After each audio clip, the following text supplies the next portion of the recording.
പ്രമോയിൽ കണ്ടതുപോലെ ആങ്ങളൂട്ടിയും പെങ്ങളൂട്ടിയും എല്ലാം അടിച്ചു പിരിഞ്ഞിട്ടുണ്ട്. ഇന്ന് നോമിനേഷന് ശേഷം ഷാനവാസ് മൊത്തത്തിൽ ഡൗൺ ആയിരുന്നു. ബിഗ് ബോസ് ഷാനവാസിനെ പേര് വിളിക്കുന്നതിന് മുന്നേ കാരണമായി മെയിൽ ഷോവനിസ്റ്റ് എന്ന ഒരു വാക്ക് പറഞ്ഞിട്ടുണ്ടായിരുന്നു. അതിനെക്കുറിച്ച് ഇന്നലെ ഒരു ചർച്ചയുണ്ടായത് കൊണ്ട് തന്നെ ആദിലയോടും നൂറയോടും വളരെ ദേഷ്യത്തിലായിരുന്നു ഷാനവാസ്. ഒരു അവസരം കിട്ടിയാൽ കൊട്ടാൻ വേണ്ടി കാത്തിരുന്നതായിരുന്നു ഷാനവാസ്. അതാണ് ഇന്ന് ഇപ്പോൾ സംഭവിച്ചിരിക്കുന്നത്. നിങ്ങളുടെയൊക്കെ മുഖമൂടി അഴിഞ്ഞു വീഴുന്നത് എനിക്ക് കാണണമെന്നാണ് ഷാനവാസ് നൂറയുടെയും ആദിലയുടെയും മുഖത്തു നോക്കി പറഞ്ഞിരിക്കുന്നത്. അപ്പോൾ ആദിലയും നൂറയും ചോദിച്ചു, ഇക്കാനെ നോമിനേറ്റ് ചെയ്യാൻ പാടില്ലേ?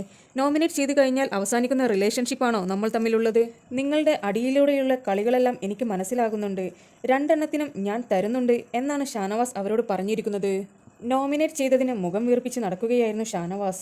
ആ സമയം ആദില പറഞ്ഞു, പുതിയ ആളെ കിട്ടിയപ്പോൾ പഴയ ആളുകളെ ഒഴിവാക്കുകയാണ്, തേച്ച് ഒട്ടിച്ചുകൊണ്ടിരിക്കുകയാണ് ഷാനവാസ്ക ഇപ്പോൾ. വളരെ ദേഷ്യത്തിലായിരുന്നു ഷാനവാസ് ഉണ്ടായിരുന്നത്. പല്ലെറുമ്പിക്കൊണ്ടൊക്കെയായിരുന്നു ഷാനവാസിന്റെ പെരുമാറ്റം. ഷാനവാസ് പറഞ്ഞു, ഒരു ദിവസം കൊണ്ട് എനിക്ക് മനസ്സിലായി നിങ്ങളുടെയൊക്കെ മനസ്സിലിരിപ്പ് എന്താണെന്ന്.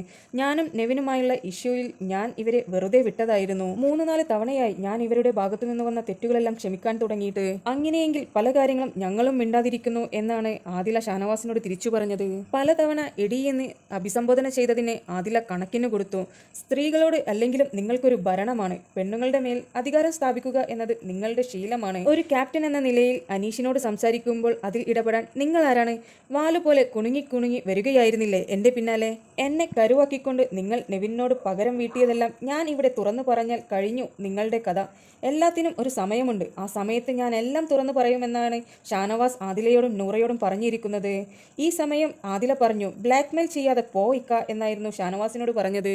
നിങ്ങളുടെ ഫ്രണ്ട് ദിയാസന ഇവിടെ നിന്ന് പോകുമ്പോൾ നിങ്ങളെ നോക്കിക്കോണമെന്ന് പറഞ്ഞിട്ടുണ്ടായിരുന്നു. ഇത് കേട്ടതും ആദില അങ്ങ് പൊട്ടി. നിങ്ങളായിരുന്നോ കഴിഞ്ഞ 3 വർഷം ഞങ്ങളെ നോക്കിക്കൊണ്ടിരുന്നത്? നിങ്ങളായിരുന്നോ ഞങ്ങൾക്ക് ചെലവിന് തന്നിരുന്നത്? കഴിഞ്ഞ 3 വർഷമായി ഞങ്ങൾ പരസ്പരം അങ്ങോട്ടും ഇങ്ങോട്ടും നോക്കിക്കൊണ്ടായിരുന്നു നിന്നിരുന്നത്.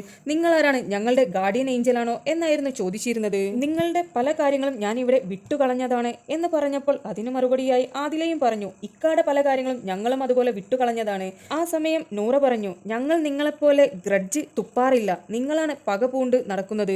ഞങ്ങളാണ് നിങ്ങളെ മുതലെടുത്തത് എന്നാണ് നിങ്ങൾ ഇത്രയും നേരം പറഞ്ഞുകൊണ്ടിരുന്നത്.